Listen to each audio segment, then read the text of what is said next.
We've all been there before when we rock up to a shoot and despite our best efforts and the planning and everything's gone well, the shoot just doesn't go to plan. There's no flow and it just doesn't really work. It's basically a grind to get through it. And I've done now hundreds of shoots and I've sort of developed a way to go about it, which helps to get most of the shoots that I go on turning out great and developing flow on every single shoot. So point number one is basically planning. And planning is really the basic bedrock to every success when you're on set.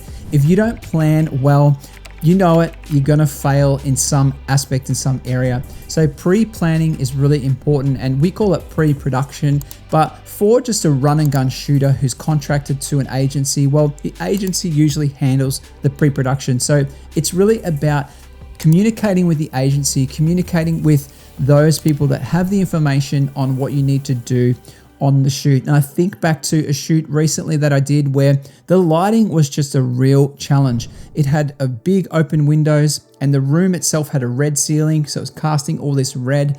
Then there was these green lights that were strategically placed around the room, also some tungsten. And so I had a flash on the camera, but the flash just made the room look gritty and ugly. And it was really, really challenging to shoot that project. And I just communicated to my upline with the client who was a producer for that. And I just made sure that he was aware that I was having a lot of challenges on that particular shoot. And that's the way to go. Basically, really planning well. But then when you get to site, the point number two is communicate throughout the shoot as well. And if there are any challenges, feed them back directly straight away to your client. And sometimes it's easy just to text and say, hey, this didn't work out really that well, or something didn't really happen, or the talent didn't really do well in an interview, whatever it is, just communicate that back. But then other times it requires a phone call and just to be like, hey, things aren't really going to plan. This has sort of happened. And just getting that off your chest and you're not then carrying as the cinematographer on set or the DP on set, you can then reset and focus for the next part of the shoot. Because sometimes once things go the wrong way, getting them back on track and getting your head back online is really difficult. The third point is have all your gear prepped and ready to go the night before. And this is one that I'm actually speaking to myself on this one as well, because recently on a shoot, I sort of thought I had everything ready to go, but then in the morning I remembered I had a drone shoot as well. I had to take the drone up and shoot some houses with it, and I hadn't charged the drone batteries. So I managed to get one of them sort of charged almost full before I went, but it just meant that I had to rush when I was using the drone. And I'm okay because I got all the shots I needed, everything worked out fine, but not having the other two batteries charged was just not a good idea to go into a shoot with only one battery to go. So make sure all your batteries are charged, all your camera lenses are cleaned up, ready to go, and pack it all away in the cases or whatever you're using to transport the gear. Make sure it's all packed away and ready to go as well. The fourth thing I would say is call ahead to the client or who you're going to be shooting with. And the client for me on some of my shoots is actually in another country or another state. And so I'm actually calling ahead to the person I'm going to be filming with on the day. And so that's good because it just breaks the ice and it means you're not rocking up to the shoot blind without knowing anybody. You've basically got a connection to where you're going to be shooting and who you're going to be shooting with. And it's really cool, whether that's under a DP and you're first assisting or whether you're just run and gun and on your own shooting for the day. You just call ahead and you have a bit of a quick chat. The day before is really good for me in the afternoon or the evening before.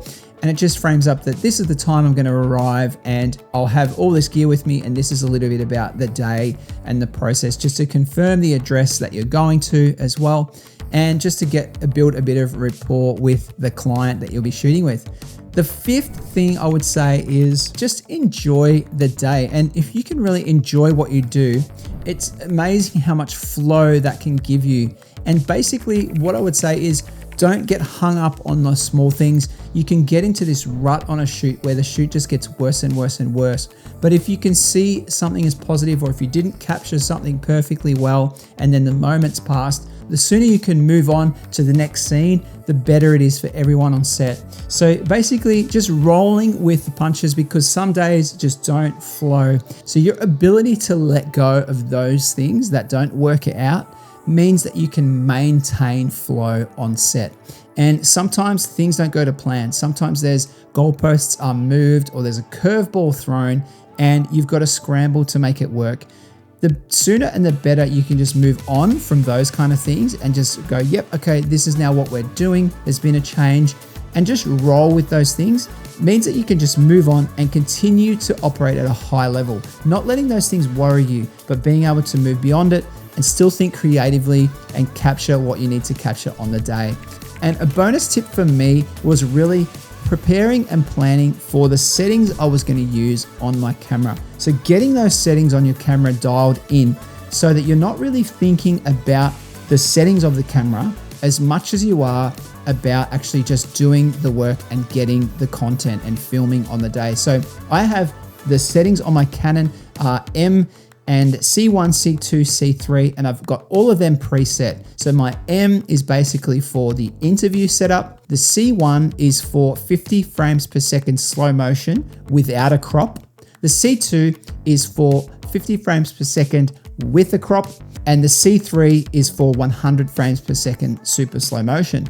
So when I have all those settings, I can just quickly go to the next setting and I can shoot from 50 frames cropped and I can jump to 50 frames uncropped straight away just by changing the setting on the camera. And it's one setting, and then once I get into that, I'm dialed in. So that can really help to just create flow when you're directing someone as a single person shooter. You can basically direct, not be thinking too much about the camera, knowing that you're in the mode you need for that particular scene, whether it be an interview setup or a 50 frames per second slow motion clip.